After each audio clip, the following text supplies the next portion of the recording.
मखाण्याचे लाडू तुम्ही कधी केले आहेत का? नसतील केले तर आज आपण या रेसिपीतनं बघणार आहोत मखाण्याचे लाडू. हे खूप आरोग्यदायी आणि खूप छान असतात हे मखाण्याचे लाडू. याच्यात खूप साऱ्या ड्रायफ्रूट्सचा वापर मी केलेला आहे. तर आता आपण स्टार्ट करूयात. नमस्कार मंडळी, मी नेहाज महाराष्ट्र व्लॉग्समध्ये तुमच्या सर्वांचं खूप खूप मनापासून स्वागत करते. आज आपण भरपूर सारे ड्रायफ्रूट्स घालून मखाण्याचे लाडू करणार आहोत. तर मखाना हे काय असतं? मखाना हे कमळाच्या बीपासून बनलं जातं. तर लहानांपासून ते मोठ्यांपर्यंत हे लाडू कोणीही खाऊ शकतं. मखाण्यांमध्ये भरपूर प्रमाणात फायबर, कॅल्शियम भरपूर प्रमाणात अवेलेबल असतं. तर मखाण्याचे लाडूचा हा जो व्लॉग मी बनवलेला आहे तो शेवटपर्यंत न चुकता बघा. परफेक्ट रेसिपीसाठी याच्यात मी तुम्हाला अचूक प्रमाण सर्व व्यवस्थित सांगितलेलं आहे. तर आपण जास्त वेळ न घालवता कृतीला आता सुरुवात करू. आपली साहित्याची यादी सर्व इथे तयार झालेली आहे. साहित्य सर्व काढून ठेवलेलं आहे. तर याचं मी वजनी प्रमाण तुम्हाला सांगते. तर हे आहे मखाना, कमळाच्या बियांपासून बनलेलं असतं. तर हे आपण वजनी 100 ग्राम घेतलेलं आहे. तर हे याच्यातनं हे निवडून बघायचं एकदा, कारण ना याच्यातनं काही वेळेस ना थोडासा कचरा किंवा असं काही असतं, तर ते निवडून घ्यायचं एकदा. त्यानंतर हे खजूर आहेत, ओले खजूर. यातल्या बिया आपण काढून घेतलेल्या आहे आणि बिया काढून हे याचं वजनी प्रमाण आहे 60 ग्राम. 60 ग्राम ओले खजूर घेतलेले आहेत बिया काढून. तर आता हे सर्व आपले ड्रायफ्रूट्स आहेत इथे काढलेले. तर काजूचे काप केलेले आहेत, बदामाचे सुद्धा काप करून झालेले आहेत. काजू आणि बदाम हे प्रत्येकी मी 50-50 ग्राम घेतलेले आहेत. हे मगज बी आणि सूर्यफुलाच्या ज्या बिया असेल या प्रत्येकी 20-20 ग्राम घेतलेल्या आहेत. जवळपास हे 20 ते 25 ग्राम पिस्ता इथे घेतलेला आहे. गूळ पावडर आहे ही 20 ग्राम गूळ पावडर घेतलेली आहे. सुकं खोबऱ्याचा कीस आहे 50 ग्राम. काळे मनुके 25 ग्राम. त्यानंतर खसखस आहे, ही खसखस 10 ग्राम घेतलेली आहे. आणि हे गावरान तीळ आहेत. गावरान तीळ आपण हे 20 ग्राम घेतलेले आहेत. तर हे झालं आपलं सर्व साहित्य. आता आपण कृतीला स्टार्ट करूयात. सर्वात पहिले जाडबुडाची कढई गॅसवर तापायला ठेवायची. तर सर्वात पहिले आपण हे जे मखाना आहे ते आपण परतून घेणार आहोत. तर चांगले क्रिस्पी होईपर्यंत आपल्याला मखाणे परतून घ्यायचे आहे. मखाण्यांमध्ये फायबर आणि कॅल्शियमचं प्रमाण भरपूर प्रमाणात असतं, म्हणून मखाणा हे शक्यतो लहान मुलांना दिले जातात.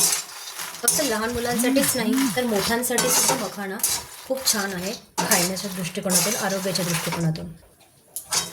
मखाणा चांगला क्रिस्पी होईपर्यंत आपल्याला परतून घ्यायचा आहे. जवळपास एक 5 ते 6 मिनटं आपण चांगलं परतून घेणार आहोत. जर तुम्ही तूप टाकलं, तुपात परतता तरी चालतं, पण मी हे कोरडंच परतून घेणार आहे, कारण हे कोरडेसुद्धा व्यवस्थित परतले जातात आणि चांगले क्रिस्पी होतात. तर जवळपास 5 ते 6 मिनटं झालेली आहेत. आपली मखाना व्यवस्थित आपला परतून झालेला आहे. तुम्हाला दाखवते मी की क्रिस्पी झालेला आहे. आता मखाना ॲक्च्युली ना थोडासा टणक असतो जेव्हा आपण लिहितो तेव्हा. तर आता कापला जातो, असं हाताने चुरून बघायचं की झाला आहे की नाही. जर झाला तर समजून जायचं. हे बघा, अशा प्रकारे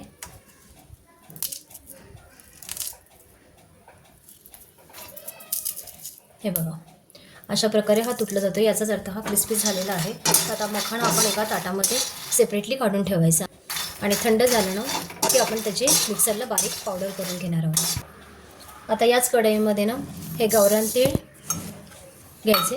गावरान तीळ पण आपल्याला चांगले भाजून घ्यायचे 1 मिनिटभर. आणि त्यानंतर याच्यातच आपण खसखस ॲड करून खसखस पण भाजून घेणार आहोत. तर आपले तीळ भाजत आलेले आहेत. त्या तिळामध्येच आपण आता मी हे भाजलेले शेंगदाणे आहेत तर ते टाकणार आहे. माझ्याकडे थोडेसे भाजलेले शेंगदाणे होते मला, तर ते पण आता भाजून घ्यायचे आहेत. आणि सोबतच आपण ना खसखससुद्धा भाजून घ्यायची. जस्ट 1 मिनिटभर आपल्याला हे भाजून घ्यायचं आहे. आता आपलं हे मिश्रण भाजून झालेलं आहे. आता हे पण एका दुसऱ्या ताटात काढून घेऊया. आता याच कढईमध्ये खोबऱ्याचा कीससुद्धा आपण करून घेऊयात भाजून चांगला. खोबऱ्याचा कीस भाजताना सुद्धा आपल्याला मंद गॅसवरच खरपूस भाजून घ्यायचा आहे, थोडासा लाल रंग येईपर्यंत. तुमच्या लक्षात आलं असेल की मी सर्वात पहिले ना सगळे कोरडेच जे पदार्थ आहेत ना तेच भाजून घेणार आहे. तर जसं की आपण पहिले मखाना भाजून घेतला, त्यानंतर तीळ, खसखस, शेंगदाणे आणि आता खोबरं आपण भाजून घेतो. खोबऱ्याचा कलर पण बदलत आलेला आहे. तर आपण आता खोबरं पण मखाण्याच्या ताटामध्ये काढून घेऊया. तर आता या सूर्यफुलाच्या बिया आणि मगज बीसुद्धा आपण चांगलं परतून घेऊयात.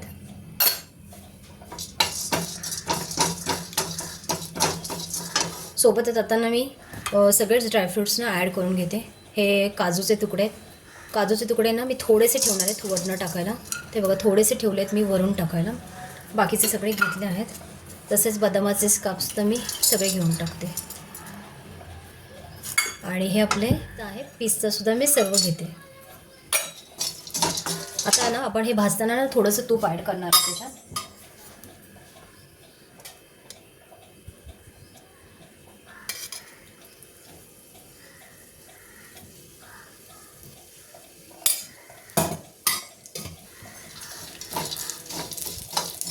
आणि चांगलं खरपूस भाजून घ्यायचे हे सगळे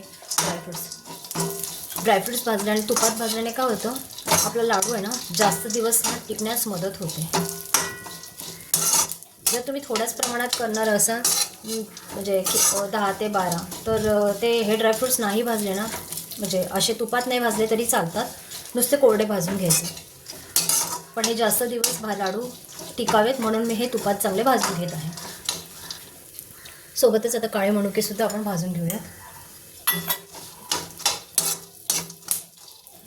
इथे ड्रायफ्रूट्समध्ये तुम्हाला जेवढ्या क्वांटिटीमध्ये ड्रायफ्रूट्स घ्यायचे तुम्ही तेवढ्या प्रमाणात ड्रायफ्रूट्स ॲड करू शकता किंवा याच्या व्यतिरिक्त दुसरे कुठले ड्रायफ्रूट्स ॲड केले तरी चालू शकतात. म्हणजे अंजीर, अक्रोड असे ड्रायफ्रूट्स जरी ॲड केले तरीही चालू शकतात. आता आपले ड्रायफ्रूट्ससुद्धा चांगले खरपूस भाजून आलेले आहेत.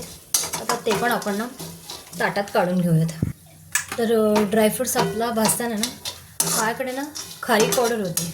माझ्या आधी लक्षात नाही आलं पण नंतर लक्षात आलं खारीक पावडर टाकावी म्हणून थोडंसं याच्यामध्ये ना खारीक पावडर टाकते मी. जवळपास ही ना 30 ग्रॅम खारीक पावडर आहे. तर ती आपण याच्यातच ड्रायफ्रूट्समध्ये टाकूयात आणि 1 मिनिटभर ना चांगली परतून घेऊयात. खारीक पावडर एकत्र झाली आहे ड्रायफ्रूट्समध्ये. आता हे सगळे ड्रायफ्रूट्सना ताटात काढून घेऊया. आपल्याला जास्त खारीक पावडर टाकल्यानंतर परतायचं नाही आहे, नाही तर खारीक पावडरनं जळू शकतो. बघू शकताय मखाना आणि हे खोबरं आहे हे आपण ना मिक्सरमध्ये एकत्रितरित्या फिरवून घ्यायचं आहे आणि ते एका ताटात ठेवूयात काढून. त्यानंतर ना हे ड्रायफ्रूट्स आहेत. ॲक्च्युली ऊन येत आहे इथून म्हणून मी जरा थोडीशी आडूशाला राहिली आहे जेणेकरून तुम्हाला ड्रायफ्रूट्स व्यवस्थित दिसावेत. तर आत्ता आपण हे जे ड्रायफ्रूट्स भाजले आहेत ना ते सगळे इकडे ठेवलेले आहेत. थोडेसे मी त्याची भरड मिक्सरला जस्ट फिरवणार आहे. आणि हे मगाशी आपण तीळ, खसखस आणि शेंगदाणे आहेत ते पण आपल्याला मिक्सरमध्ये फिरवून त्याची पावडर करून घ्यायची आहेत. तर आता याची पावडर करून घ्या. थोड्या बॅचमध्ये मी आता पावडर करून घेणार आहे मखाण्याची. हे बघा अशी जाडसर पावडर मी करून घेतलेली आहे मखाण्याची. तर आता आपण सेकंड टाईममध्ये आता ही जी पावडर आहे तीळ, शेंगदाणे आणि खसखस त्याची पावडर आपल्याला करून घ्यायची आहे. तर मखाण्याची पावडर ताटात काढून झालेली आहे. आता आपण थोडं करून ही बॅच करून घेऊया. हे बघा शेंगदाण्याची आणि तिळाची सुद्धा पावडर झालेली आहे. शेंगदाणे, तीळ, खसखस. तर आता खजूर पण आपण घेतलेला आहे. खजूरची पण बारीक थोडीशी पेस्ट करून घेऊ. आता आपल्याला याच कढईमध्ये ना थोडंसं तूप टाकून घ्यायचं आहे. तर आता तूप मी टाकलेलं आहे. त्यानंतर आता आपण ही जी खजूराची थोडीशी पेस्ट केली आहे ती आता मी याच्यामध्ये ॲड करून घेते.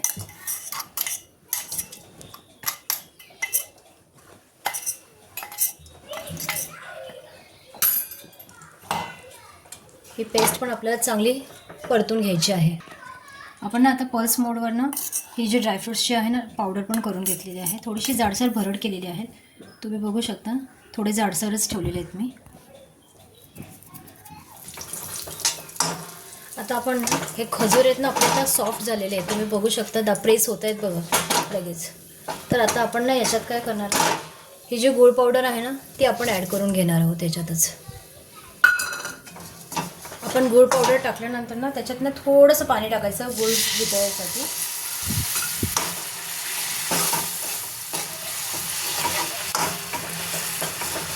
तुम्ही गुळाच्या ऐवजी नुसते खजूर घेतले तरीही चालू शकतात. आता गुळाचा पाक पण झालेला आहे. आता याच्यातच ना मी वेलची पावडर ॲड करते. 1 चमचाभर आता वेलची पावडर ॲड केलेली आहे.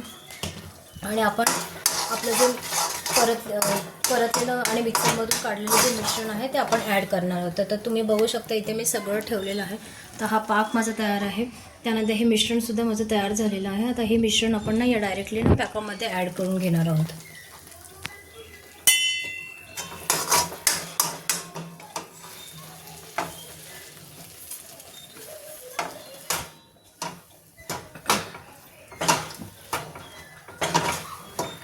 तर आता याच्यामध्ये आपण खारीक पावडर टाकलेली आहे, गूळ आहे, शिवाय खजूर पण आहे.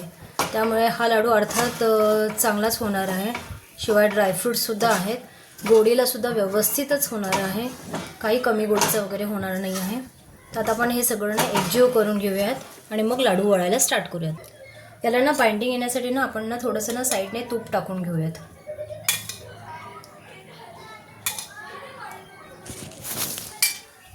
एकजीव करून लाडू वळायला स्टार्ट करूयात. मग असे आपण काजूचे थोडेसे तुकडे ठेवले होते, तर आता ते काजूचे तुकडे पण आपण आत्ता ॲड करून टाकू आणि मिश्रण व्यवस्थित हलवून घेऊ. आता हे मिश्रण गरम आहे. गरम असतानाच थोडंसं आपल्याला हाताने एकजीव करून घ्यायचं आहे आणि लाडू वळायला स्टार्ट करायचे आहेत. तर हे लाडू जे गरम असताना आपल्याला सगळं एकजीव करावं लागतं आणि आता अशा प्रकारे मी लाडू वळायला सुरुवात करत आहे. तर लाडू तुम्ही बघू शकता किती सुंदर वळला जात आहे. तर हे लाडू शक्यतो छोट्या साईजमध्येच थोडे करावे, एकदम मोठ्या साईजमध्ये करू नये, कारण याच्यामध्ये आपण भरपूर ड्रायफ्रूट्स टाकलेले आहेत. तर लहान साईजमध्येच केलेले खूप छान पण वाटतात आणि ते सारखे आपण म्हणजे ॲटलिस्ट दिवसातून 2दा जरी आपण हा लाडू खाल्ला तरी तो तब्येतीसाठी तितकाच आरोग्यदायी आहे. तर तुम्हाला आता एक लाडू तोडून दाखवते मी की कशा प्रकारे माझं झालेलं आहे. ते बघा, याच्यामध्ये भरपूर सर्व चांगल्या आपल्या आरोग्यासाठी आवश्यक असणारे घटक टाकल्यामुळे हे लाडू खूप छान झालेला आहे. तुम्हीसुद्धा हा जर व्हिडिओ तुम्हाला आवडला असेल तर लाईक करा, शेअर करा, सबस्क्राईब करा चॅनलला आणि अशा प्रकारचे लाडू घरगुती करून बघा तुम्ही घरासाठी. Thank you so much.